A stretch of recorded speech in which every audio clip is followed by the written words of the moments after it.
And we're live! What's up? What's up? Bienvenue tout le monde! Bienvenue dans la conversation awesome de la semaine. Bon jeudi! J'espère que vous allez bien, que vous êtes en pleine forme.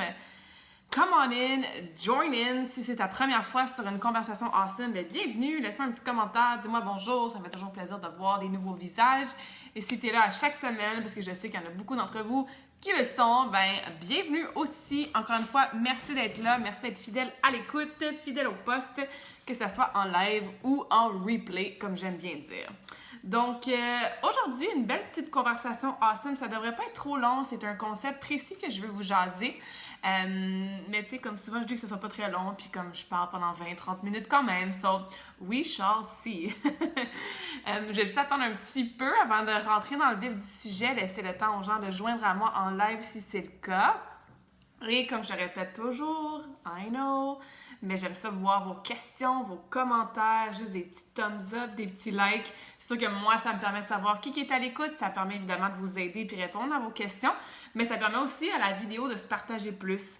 Les super algorithmes des réseaux sociaux, parfois, en fait, souvent, s'il n'y a pas d'engagement sur les posts, ben ils font juste pas les montrer aux gens. Donc, même si j'ai plus que 1000 followers sur ma page Karmakin, s'il n'y a aucun like, aucun commentaire, il y a à peu près 2% de ces 1000 personnes-là qui vont voir que je fais une vidéo live, ce qui est vraiment pas beaucoup.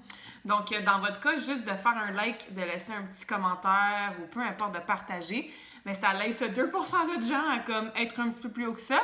So that way, I can reach more people. Je peux aider plus de gens parce que c'est toujours ça ma mission, m'assurer que je peux aider le plus de gens possible à prendre soin de leur santé de la bonne façon. Et en ce moment, c'est plus important que jamais for so many reasons. Donc, voilà. Alors, comme je disais, si vous êtes à l'écoute, n'hésitez pas à me laisser un petit bonjour, un petit commentaire. Bonjour Robert, bon midi. Et aujourd'hui, on va jaser de comment anticiper. Puis j'ai mis l'échec entre guillemets, hein, parce que dans ma tête, il n'y a pas vraiment d'échec dans la vie. Quand on a un échec ou ce qu'on pense que c'est un échec, c'est souvent une occasion ou plutôt une opportunité d'apprendre des leçons, d'apprendre quelque chose et de pouvoir avoir des outils, des stratégies supplémentaires pour que la prochaine fois que ça arrive, bien justement, on ait le succès qu'on veut. Donc, c'est pour ça que l'échec, c'est pas un mot que j'utilise, c'est pas un mot que je mets de l'avant, mais juste pour amener le sujet de la conversation, je me disais que c'était une bonne façon de voir un peu la différence. Puis, qu'est-ce que je veux dire par anticiper l'échec? C'est qu'il va falloir être très, très honnête avec soi-même dans la conversation d'aujourd'hui et se rendre compte que, dans le fond, souvent, on se connaît. On le sait quand on commence un plan d'entraînement ou quand on commence à faire attention à ce qu'on mange ou quand on commence à développer pour vouloir travailler n'importe quelle habitude. Il y a parfois ou souvent un genre de trigger, un genre, on va en parler, mais un genre de moment que, oups, on divague, on lâche le plan d'entraînement, on abandonne, on est découragé, on échoue parce qu'on n'a pas poursuivi whatever que c'était qu'on voulait atteindre, ou peu importe. Donc, mon but, c'est vraiment aujourd'hui vous donner des trucs pratico-pratiques comme à chaque conversation awesome pour anticiper ce moment-là qui voudrait peut-être de temps en temps triggerer, hein? Encore une fois, Franglish, welcome aboard, mais qui allait être une espèce d'élément déclencheur pour te faire, comme je disais, soit abandonner ou avoir l'impression que tu as échoué ou quoi que ce soit. Puis, pourquoi je voulais parler de ce sujet-là aujourd'hui? Parce que c'est un concept que je coach dans mon défi Karmakin. Puis, d'ailleurs, parenthèse, shameless plug, mon défi Karmakin, la prochaine édition commence comme ce dimanche, dans quelques jours. Puis, je suis vraiment excited parce qu'il y a des gens qui ont déjà fait mes défis, qui rembarquent, il y a des nouveaux visages complètement. Il y a des femmes qui font le défi actuel, qui se termine samedi, puis qui rembarquent dans le prochain défi parce qu'elles sont tellement, comment je pourrais dire, satisfaites de leur progression, qu'ils veulent continuer à voir, qui ont besoin de ce support-là, puis tout ça. Donc, je suis toujours excitée quand c'est des éditions des défis Karmakin, mais là encore plus cette fois-ci, parce qu'en plus, ben, je veux redonner de différentes façons. J'en ai parlé dans mes posts. Écris-moi si tu as plus de détails. Mais je veux aussi qu'on s'assure de finir l'année 2020 qui a été assez rock'n'roll sur une bonne note. Alors, ceci étant dit, si tu aimes la conversation d'aujourd'hui, ben, c'est un concept que je coach dans le défi. Alors, le défi, on parle d'entraînement, nutrition, mindset, récupération, mais on parle surtout de, justement, des concepts de base pour devenir experte des fondamentaux, pour se sortir du tout ou rien, pour avoir confiance en tes capacités de maintenir des habitudes sur le long terme, pour t'assurer que tout devient un peu plus intuitif, puis un peu plus facile, entre guillemets, dans l'intégration de tes bonnes habitudes. Donc, pas besoin de faire de diètes crazy qui font aucun sens, pas besoin de t'entraîner 7 heures par jour, sinon tu penses que t'es un failure. Pas du tout. Alors, comme je disais, la conversation d'aujourd'hui, si ça t'intéresse, c'est comment, ouais, ça fait du sens, ben c'est de ça et de ce même vibe-là et de plein d'autres concepts reliés à ce genre de, comme je disais, changement de mindset-là, d'habitude de vie-là, qu'on fait dans le défi Karmakin. Fait que ça me ferait vraiment plaisir de t'y voir. Si ça t'intéresse, envoie-moi un message. J'ai mis le lien aussi dans la description du vidéo. Tu peux cliquer, aller voir toutes les informations. C'est pas la première fois et ce sera pas la dernière fois que je parle du défi non plus. Alright. Donc, comme je disais, fin de la parenthèse. Ça, c'est une raison pourquoi je voulais vous en parler aujourd'hui en conversation awesome sur la page Karmakin, parce que, comme je dis souvent, quand j'ai des conversations qui reviennent avec soit mes participants de défi ou avec certaines clientes, mais c'est parce que je sais que ça peut aider d'autres personnes. Puis, en ce moment aussi, c'est peut-être un moment de l'année qu'on se retrouve dans ce in-between-là, que on avait des bonnes intentions en septembre, hein, quand l'été est terminé, la rentrée scolaire, la fin des vacances. C'est souvent un moment dans l'année qu'on est comme, OK, je reprends mes bonnes habitudes en main, je vais recommencer à m'entraîner, ou je vais essayer de mieux manger parce qu'il y a eu beaucoup de barbecue ou de crème glacée ou de vino durant l'été. Puis, peut-être que là, avec le mois de septembre, le mois d'octobre, tu te ramasses dans un « ouais, j'ai pas tant les résultats que je veux, je commence à avoir une baisse de motivation, ça me tente plus trop de m'entraîner, ou comme j'ai plus envie de suivre un plan alimentaire. » Fait que t'es peut-être dans un moment que t'es comme « j'ai comme envie de lâcher, puis ça sert à rien, puis blablabla. » Ou peut-être que, au contraire, ça va quand même relativement bien, mais avec les fêtes qui s'en viennent, parce que oui, ça s'en vient toujours plus vite qu'on pense, hein? Noël, le jour de l'an, le holidays, les vacances, tout ça, mais on peut parfois tomber dans un mindset de comme « ah, de toute façon, les fêtes s'en viennent, de toute façon, mes vacances s'en viennent. » Puis je sais que quand c'est les fêtes, quand c'est les vacances, ben je mange un peu n'importe comment, puis je mange trop. Fait que tu sais, c'est pas si grave si les semaines, ou en ce moment les 2 mois qui lead up to that, si je fais un peu n'importe quoi avec ma santé. Puis encore une fois, n'importe quoi peut signifier quelque chose de différent pour chaque personne. Fait que peut-être qu'en ce moment, tu te retrouves dans un de ces 2 mindsets-là. Fait que c'est pour ça que la conversation d'aujourd'hui va être encore plus pertinente. Puis, comme je dis tout le temps, mais je voulais vous parler de ce sujet-là parce que mon but, c'est toujours de te donner des trucs pratico-pratiques puis des outils pour que tu puisses les atteindre, tes objectifs. Puis peu importe tes objectifs, c'est quoi? Tu sais, oui, on parle d'entraînement, oui, on parle de nutrition, mais ça aussi, c'est quelque chose que je dis souvent. Les concepts que je vous coach, ça peut s'appliquer à toutes les sphères de votre vie, que ce soit un objectif au niveau professionnel, que ce soit un objectif au niveau de développement personnel, développement spirituel, en lien avec tes relations, en lien avec peu importe, ces concepts-là, tu peux évidemment les transférer dans les autres sphères de ta vie. Donc voilà, reste à l'écoute parce que la prochaine étape, je vais t'expliquer un peu comment anticiper ça avec différents exemples très très précis. Peut-être que tu vas te reconnaître dans certains de ces exemples-là. Et évidemment, la deuxième partie du live, bien, c'est sûr que je vais vous donner des trucs pour justement vous assurer que la prochaine fois que ça arrive, tu aies des ressources et que tu continues sur ton chemin qui va t'amener vers l'atteinte de tes objectifs. Parce que c'est toujours ça l'important, peu importe tes objectifs, c'est quoi. C'est good? Alright. Donc, qu'est-ce que je veux dire par anticiper quand tu vas lâcher? Comme je disais, il faut être très, très, très franche avec nous-mêmes, il faut être honnête. Habituellement, là, on le sait qu'on a tendance à divaguer du plan, à arrêter de s'entraîner, à arrêter d'intégrer telle habitude, ou comme là, ça va bien, on se lève genre une demi-heure plus tôt pour faire la méditation le matin. D'habitude, on le sait quand il va arriver quelque chose, ou quand on va se sentir dans un tel état, ou quand il y a quelque chose qui va trigger quelque chose, on sait que c'est là que ça va nous donner un peu l'espèce de réflexe de lâcher, de se décourager, de dire que ça sert à rien, ou comme je serais pas capable de faire ça, ou de recommencer à zéro, ou de tout simplement trouver ça difficile. OK? Par exemple, ça peut être soit en termes de temps.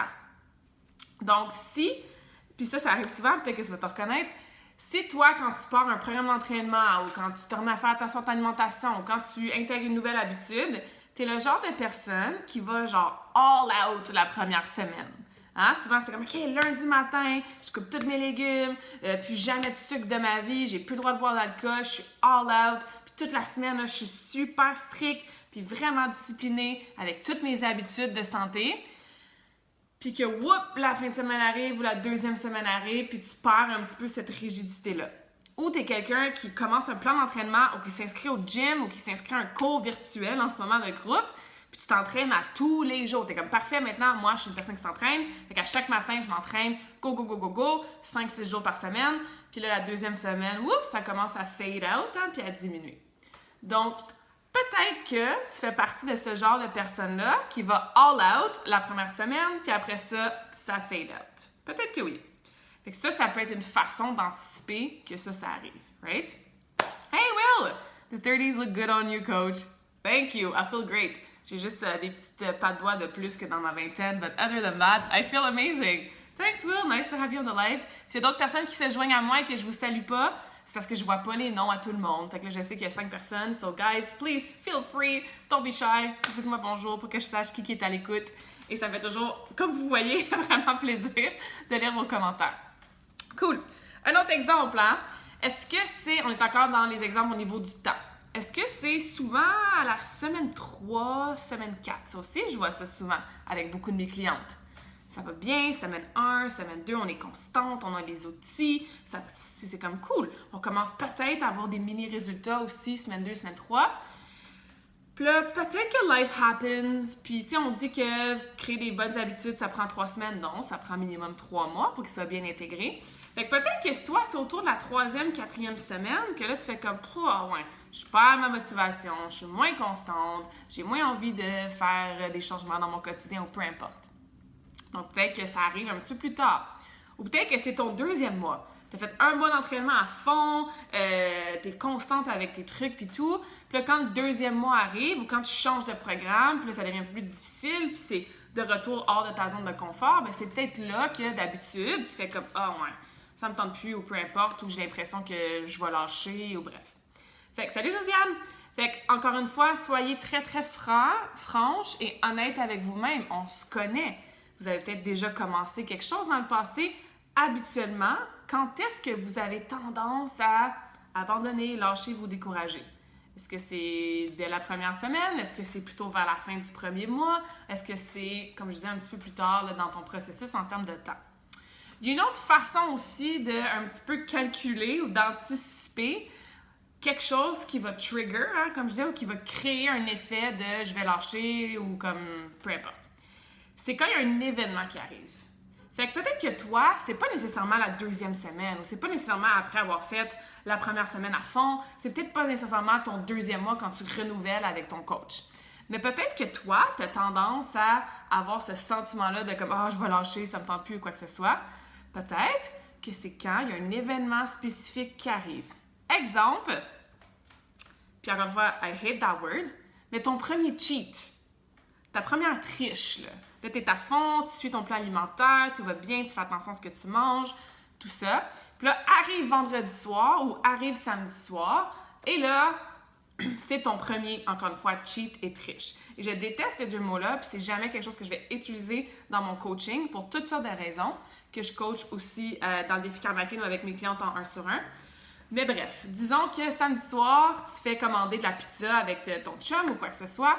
Puis là, comme dans ta tête, ça trigger comme « Ah, j'étais tellement bonne toute la semaine, j'ai bien mangé, c'est mon premier cheat, oh my God, ça sert à rien, j'abandonne. » Ou comme « Demain matin, je vais manger, c'est sûr que je vais avoir envie de manger de la scrap, puis ça y est, je recommencerai lundi matin prochain si je suis motivée. » Ou comme « Voilà, c'est un échec, j'ai échoué. » Hein, des fois, on sent ça. Dès qu'on n'est pas parfaite avec notre plan de match, ça peut trigger le sentiment de vouloir abandonner puis d'échouer. Donc, peut-être que c'est ça, toi. Quand tu triches la première fois, quand tu skippes un entraînement la première fois, quand tu n'es pas, quote-unquote, parfaite avec ton plan de match, peut-être que ça, c'est l'événement qui va faire en sorte que tu vas arrêter, tu vas abandonner, tu vas te décourager. Ou peut-être que c'est la première fois quand tu as un événement social. Ça aussi, ça arrive souvent. Pas parce que nécessairement tu triches, entre guillemets, ou que tu manges quelque chose de différent, mais peut-être parce que tu reçois un commentaire de quelqu'un qui dit « Ah ouais, t'es encore à diète. Ah ouais, on sait, toi, tu prends pas de vin parce que tu t'entraînes demain matin. » Ou peut-être que, bref, n'importe quoi qui arrive dans cet événement social-là, peut-être que ça peut créer une espèce de comme trigger, de comme « Ah ouais, c'est vrai que je suis tout le temps en diète, pourquoi je fais encore ça? » Ou c'est vrai que comme je peux pas me le permettre de temps en temps, puis c'est pas grave si demain matin je skippe mon entraînement. Encore une fois, on se connaît, on sait habituellement le genre de personne qu'on est, puis qu'est-ce qui va créer un autre effet sur nous en lien avec nos objectifs. Puis je me répète, mais je donne beaucoup d'exemples au niveau de la nutrition d'entraînement, mais ça peut être sur n'importe quelle autre sphère. Peut-être que tu as un événement social, puis là tu te dis « Ah, ben moi je vais rentrer parce que... » Encore là, c'est moins commun en ce moment, mais tu as un appel virtuel social, on va dire ça comme ça. C'est comme « Ah, tu sais, moi je vais raccrocher ou je vais rentrer parce que je vais me coucher tôt, parce que demain matin, tu sais... Mon objectif, c'est de me réveiller plus tôt pour vraiment prendre un 30 minutes de méditation ou de comme 30 minutes tranquille avant que les enfants se lèvent. Fait que si je me couche tard, ben mon matin, tu sais. Puis là, tu reçois un commentaire de quelqu'un, puis la personne a fait comme « Ah ouais, c'est vrai. D'abord, c'est-tu vraiment important de me réveiller plus tôt demain matin? Non, ok, cool, je vais rester » ou peu importe. Fait que peu importe ce qui se passe dans cet événement social-là, peut-être que c'est ça, toi, qui va trigger le fait comme « Ah, ben, c'est pas si grave que ça, mon objectif. Je peux skipper mon entraînement, je peux me lever plus tard demain, je peux manger de la pizza ou boire un verre de vin. » Puis tout ça, ça a sa place, hein? Je suis vraiment zéro en train de dire qu'il faut toujours respecter nos engagements puis nos habitudes, mais il faut apprendre à ce que ça s'intègre dans une belle relation avec nos habitudes de vie, sans justement que ça trigger comme « Ah, je lâche, de toute façon, j'ai pas été parfait, de toute façon, je serais jamais capable de faire ça, etc., etc. » Fait que je pense que là, on comprend bien la différence. Puis, le troisième genre d'événement qui peut arriver, c'est quand tu as une blessure ou quand, par exemple, tu tombes malade. Ça aussi, on le voit souvent. Ah, je me suis fait mal à la jambe, à la hanche, à la cheville, ou comme, ah, j'ai vraiment des grosses tensions dans le cou, donc j'arrête de m'entraîner parce que j'ai une blessure. Fait que ça, peut-être que dans ton cas, souvent, ça trigger une espèce de lâcher-prise, ça te prend du temps avant de te remettre dedans, même quand ta blessure est guérie. Peut-être que ça t'est déjà arrivé. Un mal de cheville qui a amené à genre 6 mois de sédentarité, ou peu importe. Ou je m'entraîne pas, donc finalement, ça sert à rien, fait que je vais quand même mal manger. Ou tu sais, effet boule de neige quand on n'est pas dans notre état physique optimal. Ou j'ai été malade, puis là, comme je suis fatiguée, puis là, j'ai perdu ma motivation, j'ai perdu mon momentum, j'ai perdu ma constance, parce que là, j'étais bonne dans mon entraînement, j'étais bonne dans mon meal prep et tout, mais parce que j'ai perdu l'appétit, ou j'ai dû manger mes émotions, ou j'avais zéro appétit parce que justement, je suis malade, ou que j'ai telle blessure, j'ai arrêté de faire ça. Peut-être que ça va comme je disais, avoir une répercussion sur la prochaine semaine, puis le prochain mois, puis comme des fois, ça peut durer plusieurs mois, tu sais, ça peut être un petit peu plus long qu'on aimerait. Donc bref, tous ces exemples-là que je vous nomme depuis quelques minutes, c'est juste pour que vous ayez ces réflexions-là de faire comme « Ah, moi, c'est quand habituellement que j'ai tendance à, c'est ça, hein, soit lâcher ou soit, sans lâcher complètement, relâcher un petit peu mes habitudes ou que j'ai tendance à trouver ça difficile à tel événement social ou quand il y a tel trigger de continuer à être optimal, de faire les efforts. » Fait que bref, j'espère qu'il y en a eu. Puis n'hésitez pas à les laisser en commentaire, hein, puis à me faire part de vous, vos triggers, puis tout ça. Ça me va faire super plaisir de lire ça. Mais bref, est-ce que cet événement-là, cette pensée-là, ce trigger-là, cette blessure-là, cette deuxième semelle-là, est-ce qu'on peut anticiper ça? Ce qui veut dire qu'une fois que tu as fait la prise de conscience de comme moi, j'ai tendance à lâcher mon plan alimentaire dès que je mange la pizza. Ou moi, j'ai tendance à arrêter de m'entraîner dès que je suis un peu fatiguée. Ou moi, j'ai tendance à, arrêter d'être... on va donner un autre exemple qui a par rapport à la nutrition d'entraînement, là. J'ai tendance à amener mon téléphone dans ma chambre puis j'essaie de ne pas avoir de technologie dans ma chambre pour avoir un meilleur sommeil, puis comme m'éloigner des écrans au moins 30 minutes avant d'aller dormir. Puis j'ai tendance à reprendre mon téléphone dans ma chambre dès que, je sais pas, mon conjoint est là puis il regarde Netflix sur son laptop. Peu importe c'est quoi. Mais dès que tu as cette première prise de conscience-là, de qu'est-ce qui va affecter la continuité des actions que tu dois faire pour atteindre tes objectifs, bien, la prochaine étape, c'est d'anticiper ça. Par exemple, si tu sais qu'à la 3e semaine, habituellement, c'est là que tu as un petit down de motivation au niveau de ton entraînement, ben est-ce que tu peux déjà anticiper d'appeler ton ami ou ton partenaire d'entraînement ou peu importe, puis de te planifier la 3e semaine, 3 workouts le matin, que tu te rencontres dans un parc avec quelqu'un ou que tu te connectes sur Zoom avec encore une fois ton workout buddy ou quoi que ce soit, puis vous entraînez en même temps ensemble. Est-ce que ça peut être une bonne idée? Probablement. Si tu sais déjà que toi, tu es tout le temps super bonne, du lundi au vendredi, puis là, dès que tu manges quelque chose de différent le samedi, bien, le reste de ta fin de semaine est à l'envers. Peut-être que vendredi ou jeudi, tu peux planifier déjà tes repas de dimanche. Comme ça, si tu manges la pizza ou que tu manges peu importe, puis encore une fois, ça a sa place, la pizza le samedi soir, là, OK? Mais si ça trigger le fait que d'habitude, tu vas manger n'importe quoi le dimanche ou tu vas sauter des repas ou bref, ben si tu as déjà tes repas décidés d'avance, tu as anticipé le fait que dimanche, tu vas être comme « Ah, j'ai pas envie de me préparer à manger, j'ai mal mangé hier soir, fait que tant qu'à y être, j'ai mal mangé aujourd'hui aussi. » Ben non, tu as déjà préparé ton poulet, ta salade, ton riz, tes légumes ou quoi que ce soit. Fait que c'est là pour toi. Tu comprends? Fait que c'est exactement ce que je veux dire par anticiper. Prépare ta bouffe du lendemain d'avance. Assure-toi de demander à quelqu'un pour te garder accountable, de venir marcher avec toi. Assure-toi de te faire un nouveau plan d'entraînement. Prends déjà ton rendez-vous avec ton coach à la quatrième semaine. Si tu sais que toi, quand tu fais toujours les mêmes exercices dans ton salon, ben tu te démotives puis ça devient monotone. Donc, prépare déjà ton prochain programme d'entraînement pour garder ta, encore une fois, motivation, qui n'est pas un mot que j'aime tant, là, mais garder cet élan-là, ce momentum-là. Si à chaque fin de semaine, tes bonnes habitudes prennent le bord, bien c'est là qu'il faut que tu revoies un petit peu tes stratégies, ton mindset, puis tes buts aussi. Does that make sense? Est-ce que ça fait du sens? N'hésitez pas à me laisser un thumbs up, juste un commentaire. Mais bref, une fois que tu comprends où est-ce que tu as tendance à lâcher, c'est sûr qu'il y a des affaires qui sont hors de notre contrôle, hein? Si tu as un deuil dans la famille, tu peux pas anticiper ça. Tu peux pas te préparer des objectifs pour rester motivé à t'entraîner puis à manger des fruits et des légumes. Si là, la priorité, c'est de faire ton deuil, évidemment, de te reposer, de passer du temps en famille. Peut-être que tes 3 séries de 15 squats, à ce moment-là, on s'en sac. Mais peut-être que bouger, puis aller prendre l'air, puis marcher, c'est une autre forme d'activité physique, mais ça va t'aider à mieux gérer tes émotions, puis prendre du temps pour toi, puis tout. Fait qu'il y a des choses, évidemment, qu'on peut pas nécessairement anticiper, qu'on peut pas nécessairement prévoir des choses qu'on peut déjà faire d'avance pour nous empêcher de divaguer de notre plan. But there's a lot of things that we actually do have control over. Hein? J'ai fait un post hier soir, je sais pas si vous l'avez vu, là, mais mon image, c'est écrit genre « ça prend 5 minutes ». Tu sais, des fois, c'est comme « ah, j'ai pas le temps » ou comme... Puis je fais une autre petite parenthèse, mais c'est relié au sujet d'aujourd'hui. Comme des fois, on se met dans la tête des espèces d'excuses, des limitations, mais juste d'avoir des prises de conscience, on se rend compte que comme actually, il y a plus de choses qu'on a le contrôle dessus qu'on pense. On a plus de temps qu'on pense. C'est la gestion du temps peut-être qui est problématique. Puis c'est là qu'avoir des stratégies, ça peut aider. Mais anticiper, encore une fois, si tu prends le temps de te questionner, d'être franc et franche avec toi-même, tu as le contrôle sur appeler une amie, tu as le contrôle sur t'engager un coach pour te faire un nouveau programme pour ne pas perdre ta motivation, tu as le contrôle sur préparer ta bouffe du dimanche quand tu es dans un bon état d'esprit le jeudi ou le vendredi, pas nécessairement quand tu es dans un mauvais état d'esprit le dimanche matin parce que là, tu penses que tu as tout gâché puis tout foutu en l'air parce que tu as mangé de la pizza la veille. Vous comprenez? Fait qu'il faut toujours être en mode anticipation, être en mode awareness, always listen to yourself and calibrate. Des prises de conscience, puis après ça, c'est toi qui as le contrôle de chaque décision. OK? Moi, je suis tout le temps as a joke, mais comme, c'est vrai, là.